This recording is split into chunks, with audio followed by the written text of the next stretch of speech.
Assalamualaikum warahmatullahi wabarakatuh dan salam sejahtera semua.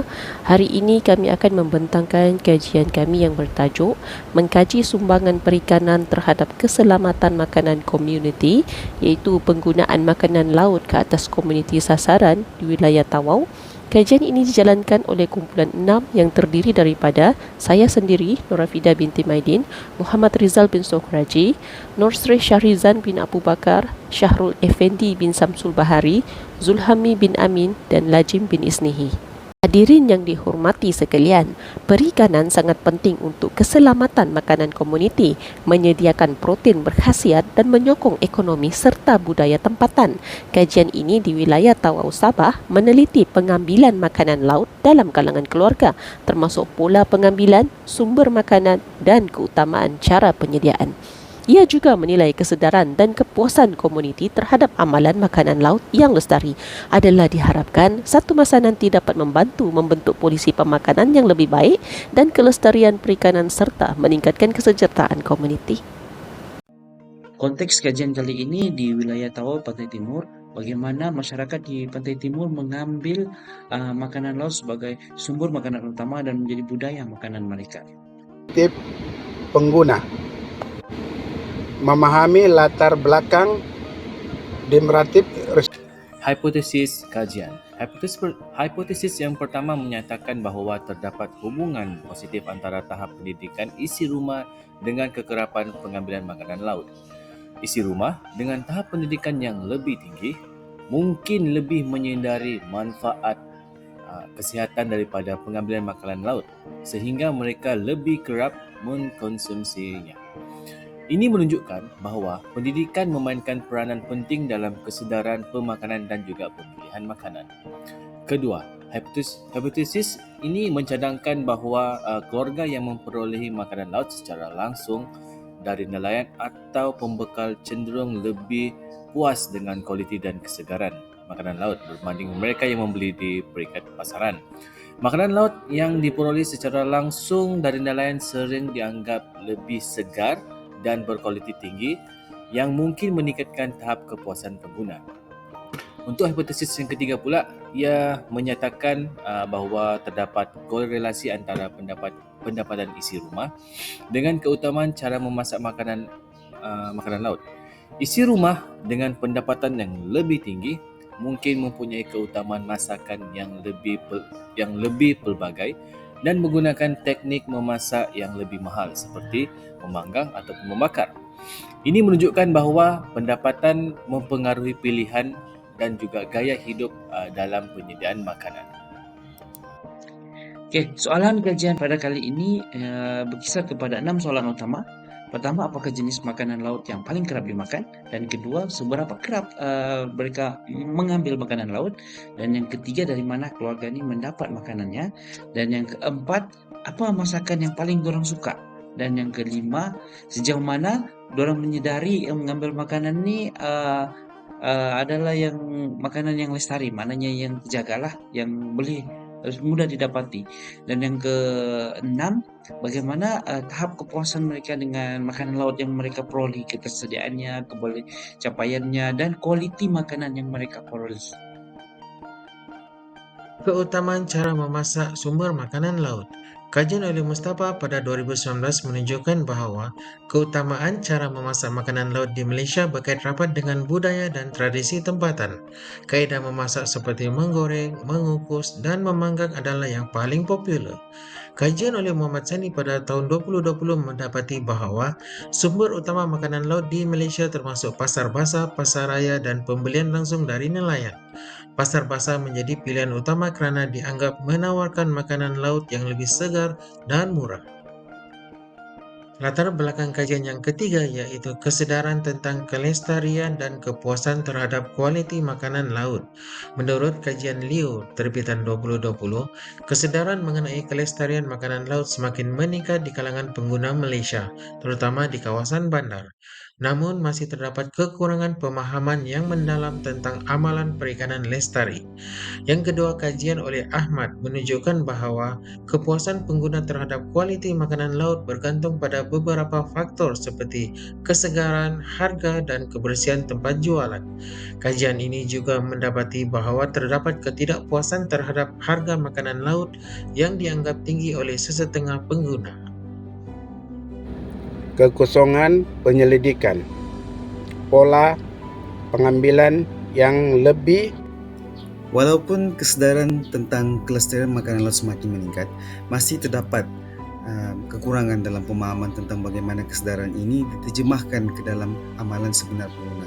Kajian ini akan menilai tahap kesedaran dan sejauh mana ia mempengaruhi pilihan pengguna dalam membeli makanan laut. Kepuasan pengguna terhadap kualiti dan ketersediaan makanan laut masih menjadi isu yang kurang diperincikan dalam konteks setempat seperti yang berlaku di wilayah Tawau. Kajian ini akan memberikan tumpuan khusus untuk memahami tahap kepuasan komuniti tempatan dan faktor-faktor yang mempengaruhi persepsi mereka terhadap kualiti dan ketersediaan makanan laut. Hadirin yang dihormati sekalian, metodologi yang kami gunakan dalam kajian ini termasuk reka bentuk kajian yang merupakan kajian deskriptif bertujuan mengumpul data mengenai pengambilan makanan laut dalam keluarga di sekitar wilayah Tawau. Kajian ini bukan sahaja memberikan gambaran tentang corak pengambilan makanan laut, tetapi juga kesedaran masyarakat terhadap isu kelestarian dan kualiti makanan laut tempatan. Kedua, populasi dan sampel di mana populasi kajian terdiri daripada isi rumah di wilayah Tawau yang mengambil makanan laut. Pemilihan responden secara rawak untuk memastikan representasi seimbang dari pelbagai kumpulan demografi. Instrumen pengumpulan data, instrumen utama untuk pengumpulan data adalah borang soal kaji selidik dalam bahasa Inggeris dan bahasa Malaysia. Ia terbahagi kepada demografi, kekerapan dan jenis makanan laut yang dimakan, sumber makanan laut, keutamaan cara masakan dan makanan laut dalam kalangan komuniti. Soal selidik mengandungi soalan tertutup untuk memudahkan analisis data. Prosedur kajian yang kami gunakan ada 5 langkah. 1. Persediaan borang soal selidik. 2. Pengedaran borang soal selidik. 3. Pengumpulan data. 4. Analisis data. Kami menggunakan kaedah statistik di analisis menggunakan sistem SPSS software. Dan 5. Penyimpanan dan penyiaran keputusan. Kajian ini disimpulkan dan tempoh kajian untuk mengumpul data adalah selama seminggu sahaja. Dari analisis data dan penemuannya yang kita dapati daripada responden kita selama 48 orang, dan kita dapati mereka semuanya adalah berpendidikan, mempunyai keluarga sendiri, dan kondisi sosial dan ekonomi yang baik. Catatan menunjukkan dengan jelas bagaimana makanan laut diambil daripada responden kita selama 48 orang, di mana makanan laut sebanyak 45% yang tertinggi seperti yang kita nampak dalam carta berwarna jingga, di mana ikan laut adalah yang kedua dan paling rendah adalah ikan air tawar. Ini jelas menunjukkan di wilayah Tawau ini mereka lebih minat kepada makanan laut. Ini adalah graf dapatan kami untuk sumber makanan laut. Secara puratannya dapat disimpulkan bahawa pasar basah masih menjadi dominan. Pasar basah menjadi pilihan utama bagi responden kami. Ini menunjukkan bahawa pasar basah masih menjadi pilihan utama untuk mendapatkan makanan laut, mungkin kerana faktor kesegaran dan juga kualiti yang lebih baik berbanding yang lainnya. Untuk hypermarket dan juga pembekal, tahap penggunaannya adalah sederhana. Ini mungkin disebabkan oleh kemudahan akses dan juga pelbagai pilihan tawaran yang disediakan oleh hypermarket dan juga pembekal. Daripada talian pula tidak berapa popular, di mana mungkin disebabkan oleh kebimbangan mengenai kesegaran dan juga kualiti makanan yang didapat secara atas talian, ataupun mungkin juga kerana kekurangan kesedaran ataupun kepercayaan terhadap platform ini untuk pembelian makanan laut. Secara taburannya dapat disimpulkan majoriti besar responden kami cenderung tidak memilih hypermarket, pembekal dan juga sumber dalam talian. Dengan taburan ini, dapat disimpulkan bahawa walaupun terdapat pelbagai pilihan, pasar basah masih menjadi pilihan utama. Dengan penemuan ini, kita dapat juga merancang satu strategi pemasaran ataupun pengedaran yang lebih efektif.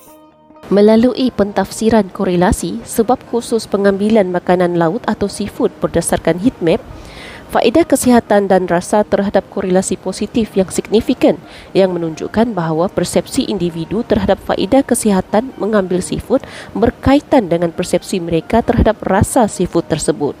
Dalam kajian ini, jika mereka percaya seafood baik untuk kesihatan, mereka cenderung menganggapnya enak. Kedua, budaya atau tradisi dan keutamaan pemakanan, di mana korelasi antara alasan budaya atau tradisi dan keutamaan pemakanan adalah negatif tetapi lemah. Analisis daripada data kajian ini menampakkan iaitu faktor budaya atau tradisi kurang memainkan peranan dalam menentukan pilihan makanan laut seseorang berbanding faktor lain.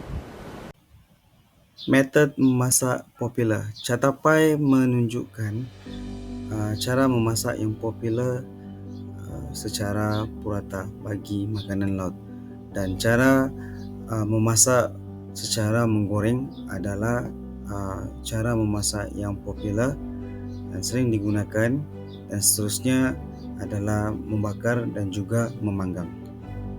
Hadirin yang dihormati, berdasarkan analisis box plot makanan laut dalam komuniti, terdapat variasi yang ketara dalam persepsi komuniti terhadap maklumat mampan, ketersediaan, kemampuan dan kualiti makanan laut. Namun, kebanyakan responden menunjukkan usaha yang rendah dalam membeli makanan laut dan merasakan harga makanan laut tidak berpatutan. Ini menunjukkan perlunya peningkatan kesedaran dan usaha dalam membeli makanan laut yang konsisten. Berdasarkan analisis Chi-square, tidak terdapat hubungan yang signifikan secara statistik antara kehadiran anak-anak dalam isi rumah dan kekerapan pengambilan makanan laut. Ini bermakna kehadiran anak-anak dalam keluarga tidak secara signifikan mempengaruhi seberapa sering keluarga tersebut mengkonsumsi makanan laut. Walaupun terdapat perbezaan dalam frekuensi pengambilan makanan laut antara keluarga dengan dan tanpa anak-anak, perbezaan tersebut tidak cukup kuat untuk dianggap signifikan secara statistik. Di dalam perbincangan kajian ini adalah termasuk interpretasi penemuan, implikasi kajian, kekuatan dan juga kelemahan. Di mana untuk interpretasi penemuan kami temui adalah kesedaran tinggi, juga sokongan hubungan positif mengenai pendidikan, kekerapan makanan ataupun sumber kepuasan sumber nelayan. Untuk kedua pula implikasi kajian, di mana perlunya ada kempen kesedaran yang lebih efektif ataupun program-program pendidikan dan juga insentif oleh pembuat dasar. Sama juga boleh kita tambah sebagai strategi pemasaran baik untuk penjual.